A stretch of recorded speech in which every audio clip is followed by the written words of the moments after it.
बिस्मिल्लाहिर्रहमानिर्रहीम अस्सलाम वालेकुम welcome to education point stepwise guide to passing HAT and USAT test dear. आज की वीडियो में हम बात करते हैं कि हेट और यूसेट में फ़र्क क्या है। हेट और यूसेट के लिए आपने क्या पढ़ना है और कहाँ से पढ़ना है। टेस्ट के दौरान आपने कौन से पोर्शन को ज़्यादा तवज्जो देनी है और टेस्ट के प्रिपरेशन के लिए ऑनलाइन कौन से एप्लीकेशन मौजूद है, कौन से वेबसाइट मौजूद है, आपने अप्लाई हेट और यूसेट टेस्ट के लिए कैसे करनी है वो पूरा प्रोसेस, और tips for organised during step preparation. Preparation के दौरान आपने तैयारी कैसे करनी है और कम से कम स्कोर किया है कि आपने इसको पास करना है और कितना स्कोर चाहिए कि आप उसमें ले लें। तो first of all dear, HAT और यूसेट टेस्ट यूज होते हैं डिफरेंट कंट्रीज और डिफरेंट स्कॉलरशिप्स के लिए, such as Commonwealth scholarship, China government scholarship and Stipendium Hungaricum scholarship. HAT is use होता है जब आप बैचलर के बाद मास्टर या पीएचडी के लिए अप्लाई करते हो तो आपके पास हेट टेस्ट होनी चाहिए।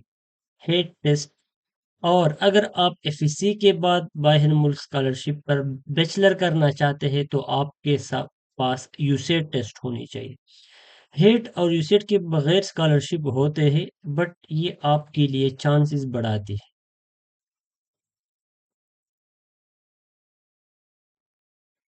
डियर, हेट और यूसेट का स्ट्रक्चर यानी टेस्ट में किया आता है। हेट स्ट्रक्चर के तीन सेक्शन होते हैं: verbal reasoning, quantitative reasoning, analytical reasoning. और ये तीनों सब्जेक्ट जो है verbal reasoning, quantitative and analytic, इस पर एमसीक्यूज होते हैं। Question types multiple choice question, MCQs. USAT test, USAT test का जो स्ट्रक्चर है वो 5 सेक्शन पे मुश्तमिल होता है: इंग्लिश, मैथमेटिक्स, एनालिटिकल रीजनिंग, ऐसे राइटिंग एंड जनरल नॉलेज। ज़्यादा फोकस इंग्लिश और मैथ्स पे होता है। इस पे नेक्स्ट बात करते हैं आगे। हेट और यूसेट के लिए स्टडी मटेरियल बहुत ज़्यादा है, डिफरेंट सोर्सेज से आप स्टडी कर सकते हैं। यहाँ पे मैं आपको बताऊं कि हेट के लिए आपने वर्बल रीजनिंग जो देखनी है वो GRE verbal reasoning guides available है। इसके ऑनलाइन प्रैक्टिस टेस्ट गूगल पे भी अवेलेबल है। तो वर्बल रीजनिंग का जो पोर्शन है उसको पास करने के लिए आपको वोकेबलरी पर फोकस करना है, कंप्रिहेंशन पे फोकस करना है और क्रिटिकल रीडिंग स्किल्स को आपने इम्प्रूव करना है। अब आपने ये तीनों सेक्शन अपने किस तरह इम्प्रूव करने हैं तो इस पे नेक्स्ट वीडियो में बात करेंगे, क्योंकि अभी वीडियो इसके साथ लेंथी हो रही है। क्वांटिटेटिव रीजनिंग, इसके लिए मैं आपको जो मटेरियल सजेस्ट करता हूँ वो है GRE quantitative reasoning prep books. तो ये इस मार्केट में इस नाम पर या इसकी रिलेटेड बुक्स अवेलेबल है। खान एकेडमी ये एक फ्री ट्यूटोरियल प्रोवाइड करती है ऑनलाइन, जिसमें आप अलजबरा और एरिथमेटिक्स यानी मैथ्स के लिए इस पर फोकस कर सकते हैं। खान एकेडमी के जो ट्यूटोरियल्स हैं वो अलजबरा और एरिथमेटिक्स पे फोकस करती है। मैथमेटिक्स में एक्चुअली आपने फोकस करना है बेसिक जो मैथमेटिक है, एरिथमेट बेसिक्स मैथमेटिक्स जो है। इसके अलावा एरिथमेटिक्स, मीन, अलजबरा और जियोमेट्री पे आपने फोकस करना है।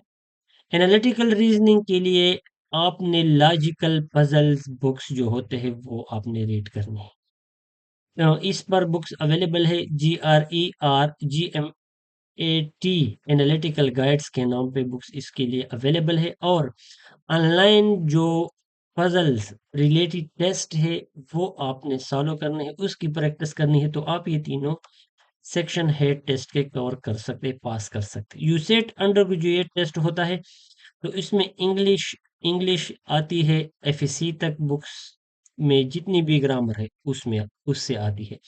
इसके अलावा टफल और आइलेट्स के लिए जो तैयारी के लिए मटेरियल इस्तेमाल होते हैं वो भी आपको फ़ायदा दे सकती है। तो आपने फोकस ग्रामर, कंप्रिहेंशन और मज़ामीन सॉरी राइटिंग पे फोकस करना है। मैथमेटिक्स यूसेट में यूज़ होता है, इसके लिए एफएससी तक जितनी भी मैथमेटिक्स के बुक है वो आपने सीखने हैं। सेट मैथ गाइड, इसके नाम पे एसएटी मैथ गाइड्स अवेलेबल है, वो भी आपको एक कंप्रिहेंसिव प्रिपरेशन मटेरियल प्रोवाइड करती है। तो बेसिक मैथमेटिक्स, अलजेब्रा और ट्रिग्नोमेट्री पे आपने फोकस करना है यूसेट में। एनालिटिकल रीजनिंग, यूसेट टेस्ट अमूमन आपने एफएससी तक जो सब्जेक्ट है और उसकी तैयारी आपकी एफएससी की तैयारी है, एफएससी एग्जाम की, तो इट मीन आपकी यूसेट की भी तैयारी है। इसके इसमें एक चीज जो एक्स्ट्रा होती है, जो हमारे बुक्स में नहीं होती, यानी एफएससी तक कोर्स में नहीं होती, वो एनालिटिकल रीजनिंग है। और वो सेम है जिस तरह हेट में होती है, सेम लाइक यूसेट में एनालिटिकल रीजनिंग होती है। जनरल नॉलेज के लिए आपने न्यूज़पेपर, कॉम्पिटिटिव एग्जाम, जी के बुक्स, एग्जाम्स के लिए, कॉम्पिटिटिव एग्जाम के लिए जो जनरल नॉलेज बुक्स है वो आपने रीड करना है, वो रीड कर सकते हैं। Current affairs, basic history, geography और पॉलिटिकल सियासी बातों पे इन चीज़ों का थोड़ा स्टडी करना है। डियर, जो चीज़ें मैं बता रहा हूँ ये हरफ आखिर नहीं है, आप इससे हट कर भी तैयारियां कर सकते हैं, लेकिन मैं आपको एक पुश प्रोवाइड करता हूँ, आपको एक स्टार्ट प्रोवाइड कर रहा हूँ। सबसे अहम चीज जो जरूरी है टेस्ट के दौरान, वो टाइम मैनेजमेंट है। क्योंकि बहुत से तैयारी के बाद, मतलब बंदा बहुत तैयारी करके जब टेस्ट में बैठ जाता है तो टाइम खत्म हो जाता है, एमसीक्यूज रह जाते हैं, और इस तरह के एमसीक्यूज रह जाते हैं जो आपको आते भी है, आप सही कर सकते हैं वो आपसे। तो स्पेशली जो चीज टाइम लेती है, जैसा कि वर्बल रीजनिंग और एनालिटिकल रीजनिंग, वो आपने एट द एंड करनी है। और जो चीजें इंग्लिश, मैथ और अलजबरा, यानी जो भी अदर थिंग्स है जो कि टाइम नहीं लेती, आसान भी है थोड़ा बहुत, तो वो आप पहले ख़त्म करें। ऐसा ना हो कि वो आपको आती हो और आपसे रह जाए। तो ये वर्बल रीजनिंग और एनालिटिकल रीजनिंग आप एंड में करते हो या स्टार्ट में करते हो, लेकिन टाइम मैनेज करके हर पोर्शन को मैंने इतना इतना टाइम देना है। ठीक है, ये बहुत मैटर करती है। मैं ये रिकमेंड करूंगा कि जो टाइम लेती हो उसको एंड पे रखे, जो टाइम नहीं लेती, जो आसान होती थोड़ा बहुत, जैसा इंग्लिश, मैथ्स, ये चीज़ें, उसको फर्स्ट में फिनिश करें। अच्छा, तो इसका हल क्या है टाइम मैनेजमेंट का? आपने जितने ज्यादा टेस्ट किए हो, मॉक टेस्ट कहाँ से करें, इसका मैं आपको कुछ वेबसाइट वगैरह बताता हूँ। मॉक टेस्ट मतलब इन चीजों के जो प्रीवियस टेस्ट है वो आपने ज्यादा प्रैक्टिस करनी है। जब आपने वो टेस्ट प्रैक्टिस किए तो आपको पता चलेगा कि मैं कहाँ पे वीक हूँ, तो आपने अपने वीक एरियाज को फोकस करना है और उसको इम्प्रूव करना है। और टेस्ट में आपने स्ट्रेस नहीं लेना है, क्योंकि स्ट्रेस आ जाता है, हर हाल में आ जाता है, क्योंकि टाइम कम होता है, एमसीक्यू ज्यादा होते हैं। और हर एमसीक्यूज आपको आती है अगर आपने तैयारी की होती है, लेकिन वो टाइम डिमांडिंग एमसीक्यूज होती है, तो आपसे टाइम लेती है। और फिर आप पे स्ट्रेस इस वजह से आ जाता है कि टाइम कम होता है, एमसीक्यूज ज्यादा होती है, और परेशानी ये होती है कि आपको सारे एमसीक्यूज आते हैं लेकिन आप टाइम नहीं मिलता। तो इसके लिए आपने कुछ वक़्त के लिए, मतलब 1-2 सेकंड के लिए बड़े डीप ब्रीथिंग, मतलब डीप साँस लेना, पानी अपने साथ रखना, और 1 दिन पहले, टेस्ट से 1 दिन पहले या एटलीस्ट 15-16 और पहले आप बुक्स वग़ैरह को फिर छोड़ दें बाकी। आपने बाकी तैयारी नहीं करनी है, ठीक है? मतलब आपका रेस्ट पूरा हो। बाकी आप अपने तरीके से मैनेज कर सकती इस चीज़ों को, लेकिन ये ज़हन में रखें कि मैंने टाइम मैनेज करना है, और टाइम मैनेजमेंट के लिए मुझे टेस्ट की प्रैक्टिस करनी है जो ओल्ड टेस्ट होते हैं, और ओल्ड टेस्ट में आपने किया करना है। मैंने सारा डिटेल यहाँ पर लिखा है, आप इन चीज़ों को देखें। ओल्ड टेस्ट का फ़ायदा ये होगा कि आपको ये पता चले कि मेरा वीक एरिया कौन-सा है, तो उस वीक ज़ोन को आपने स्ट्रॉन्ग करना है। और इसके साथ आपको प्रैक्टिस टेस्ट से आपको ये भी पता चलेगा कि कितने टाइम में मैं कितने एमसीक्यूज़ कर सकता हूँ। डियर, बहुत ज़्यादा अगर आप हेट या यूसेट टेस्ट लिखे सिर्फ़ गूगल में, यूसेट टेस्ट, हेट टेस्ट, तो आपके पास बहुत ज़्यादा ऑनलाइन वेबसाइट्स, बहुत सी चीज़ें आ जाएँगी, ठीक है? तो यहाँ पर जो फ्री रिसोर्सेज़ है वो खान अकेडमी है, जो ऑनलाइन अवेलेबल है मैथ्स और वर्बल रीजनिंग के लिए। क्विज़लेट के नाम पे वेबसाइट्स, एप्लीकेशन मौजूद है, जो कि आप लर्निंग वोकेबलरी के लिए कर सकते हैं। वर्बल रीजनिंग आप क्विजलेट से सीख सकते हैं। पेड रिसोर्सेज में बुक्स अवेलेबल है मार्केट में, जीआरई टेस्ट प्रिपरेशन बुक्स के नाम पर हेड के लिए, और एसएटी प्रेप बुक्स जो कि यूसेट के लिए अवेलेबल है, ये पेड रिसोर्सेज है। इसके अलावा मोबाइल एप्लीकेशन में मगोश, ये एप्लीकेशन जीआरई वर्बल और मैथमेटिक्स प्रैक्टिस आप इससे कर सकते हैं, और वोकेबलरी बिल्डर ऐप आप यूज कर सकते हैं जिससे आपकी वोकेबलरी बढ़ सकती है। ठीक है, वर्बल रीजनिंग के लिए। इसके अलावा ये मॉक टेस्ट हेट और यूसेट के लिए आपने कहाँ से ढूंढने हैं brothers and sisters? First of all HEC website पे जाए, वहां पर भी अवेलेबल है जीआरई और सेट के रिलेटेड टेस्ट। इसके अलावा third party test preparation website, third party ये है कि एचईसी वेबसाइट पे जो वो होते हैं वो बिल्कुल ऑफिशियल टेस्ट होते हैं जो उन्होंने पिछले बार कंडक्ट किए होते हैं।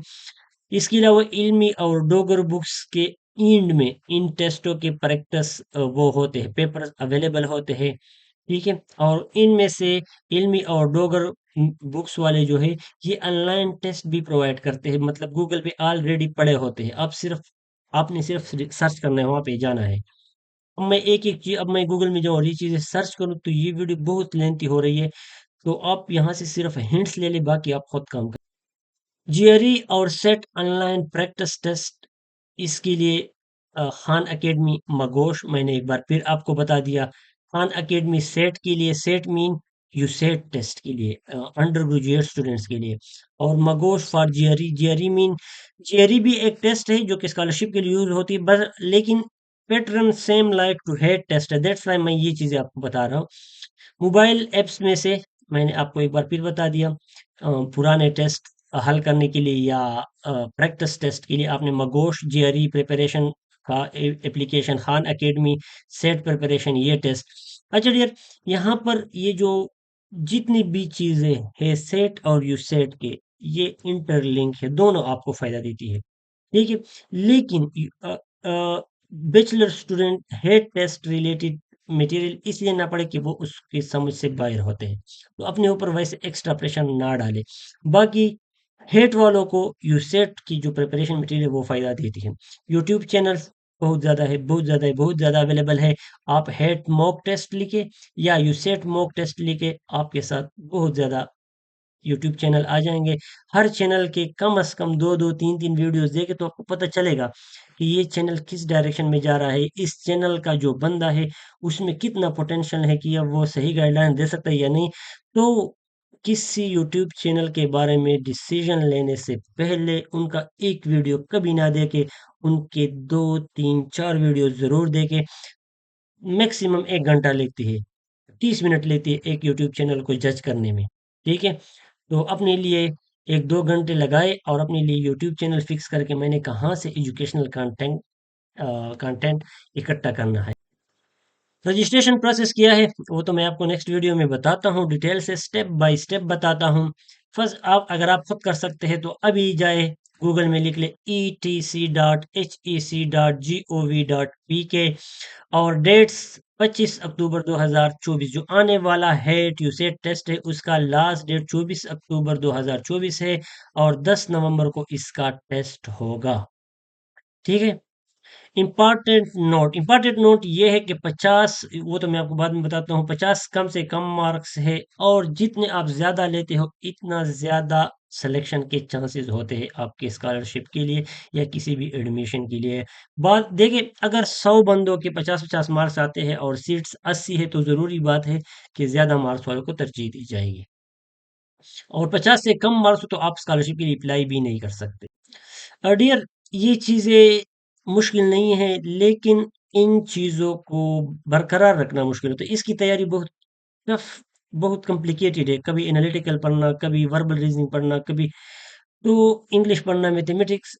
तो इस चीज़ को मेंटेन रखने के लिए आप डायरी में या गूगल कैलेंडर में एक फ्लो अपने लिए बनाए, एक टाइम टेबल बनाए, और उसके मुताबिक आपने काम करना है। अगर आपका कोई भी टाइम टेबल हो, रफ एक रजिस्टर में बस रोजाना न्यू टाइम टेबल बनाएं, तो आपके पास एक रास्ता बन जाता है। रास्ते का मतलब ये है कि आप पेज के स्टार्ट पे लिख लें वर्बल रीजनिंग, एनालिटिकल और मैथमेटिक्स और इंग्लिश, और इसके नीचे लिख ले कि मैंने एक हफ्ता ये करना है, दूसरा हफ्ता ये करना है, या दिन में 2 घंटे ये करनी है, 3 घंटे ये करना है, 1 घंटा ये करना है, 1 घंटा ये करना है। At the end of day आप लिख ले कि मैंने कौन सी चीज को कितना टाइम दिया है। तो अगर आपने टाइम नहीं दिया था, तो इंसान में ये कमजोरी है कि वो अपनी शर्मिंदगी कभी फेस नहीं कर सकता। तो लिख ले कि इसको मैंने no time, no time, no time. तो ये नो टाइम जो आपने नहीं दिया है और वो आप लिखते हैं और वो आप कल देखोगे, तो आप खुद से शर्मिंदा हो जाओगे। तो आप कल टाइम दोगे। वर्बल रीजनिंग को हम मैंने 2 घंटे देने हैं, एनालिटिकल रीजनिंग को मैंने 1 घंटा देना है, मैथमेटिक्स को मैंने इतना टाइम देना है, जनरल नॉलेज को मैंने इतना टाइम देना है। तो ये हर रोज दिया कर टाइम, तो आपने लिखा होगा। और at the end of the day जब आप सोते हो, तो लिख ले कि मैंने कितना कितना टाइम दिया।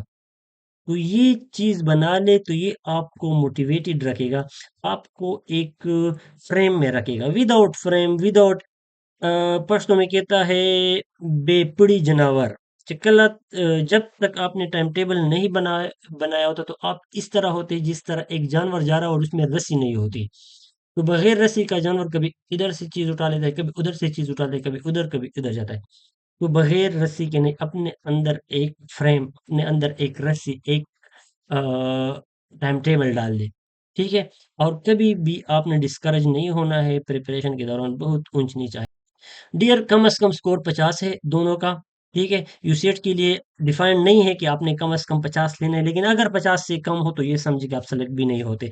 हाँ, इनकेस यूसेट के लिए 40 मार्क्स सबके आए हैं, ठीक है, तो आप 40 पर भी सेलेक्ट हो सकते हैं। लेकिन हेट के लिए अगर किसी के भी 50 से ज्यादा मार्क्स नहीं है, मतलब सबके 49 है, तो कोई भी अप्लाई नहीं कर सकता। और यूसेट में ये मस्ट नहीं है कि आप 50 जरूर लोगे, लेकिन ज्यादा मार्क्स बेनिफिट देती है, और आजकल लोग बहुत ज्यादा स्टडी करते हैं, तो ज्यादा मार्क्स बेनिफिट देती है, ये चीज नोट करें। कॉम्पिटिटिव प्रोग्राम मेरे, अच्छा, जो हेट और यूसेट, मैं तो स्कॉलरशिप के सेंस में बात कर रहा हूँ। डिफरेंट यूनिवर्सिटीज इस चीज को लेती है, इसको एक्सेप्ट करती है डिफरेंट एडमिशन्स के लिए। तो ज्यादा मार्क्स इंग्लिश और मैथ्स पोर्शन में को वो तवज्जो देती है। ठीक है। बाकी पोर्शन को भी आपने और ऑल ज्यादा मार्क्स लेने हैं, लेकिन कुछ जगहों पे मैथ्स और इंग्लिश को ज्यादा तवज्जो दी जाती है। तो इसके लिए जब जिस चीज के लिए आप हेट और यूसेट देते हो, तो उसकी रिक्वायरमेंट, उसका क्राइटेरिया कहीं से पढ़े, उसको स्टडी करें, तो आपको पता चलेगा कि कितने मार्क्स मेरे हो तो मैं आगे जा सकता हूँ। और ज्यादा जितनी भी हो अच्छी बात है, लेकिन कम से कम आपको पता होनी चाहिए। ठीक है। अ, मैं आपको बताता हूँ यूसेट टेस्ट 84 पे, पिछले साल 84 पे एक बंदा चाइना एमबीबीएस के लिए आ चुका है, जो मैं जानता हूँ। बाकी कम ज्यादा वाले मार्क्स वाले स्टूडेंट्स थे जो आए हैं, लेकिन इस बंदे को मैं जानता हूँ। एट द एंड कंक्लूजन ये है कि हेट और यूसेट, हेट बैचलर के बाद और यूसेट एफएससी के बाद स्कॉलरशिप के लिए है। आपका आज पहला स्टेप ये है कि आपने अप्लाई कैसे करनी है। तो अप्लाई के लिए मैं अलग सा वीडियो बना रहा हूँ, वो आपके साथ शेयर करता हूँ, कल तक वो भी अपलोड हो जाएगी। तो ये आपकी मेहरबानी होगी। अगर आपने कुछ सीखा है मुझसे, कुछ सीखा है, तब लाइक करें, शेयर करें और सब्सक्राइब करें for more educational content. Otherwise ना करें अगर आपको फायदा नहीं दे। डियर, एक चीज मेरा नोट करें अपने साथ, हमेशा के लिए, हमेशा के लिए, हमेशा के लिए 100 की जगह एक चैनल, 2 चैनल, 3 चैनल को सब्सक्राइब करें, एक web WhatsApp group, 2 WhatsApp group, लेकिन वो वाले सब्सक्राइब करें, वो वाले ज्वाइन करें, वो वाले देखा करें जो आपके करियर में रोल अदा करते हो। ये वैसे बॉलीवुड, हॉलीवुड और ये चीजें कम से कम 30 साल तक, 30 ईयर तक इससे थोड़ा दूर रहे, और 30 ईयर तक इन चीजों को देखा करें। ठीक है। उम्मीद है कि इस वीडियो से आपने जरूर वन, ज्यादा से ज्यादा नहीं हो तो 2-3% आपने सीखा है। Thanks for watching.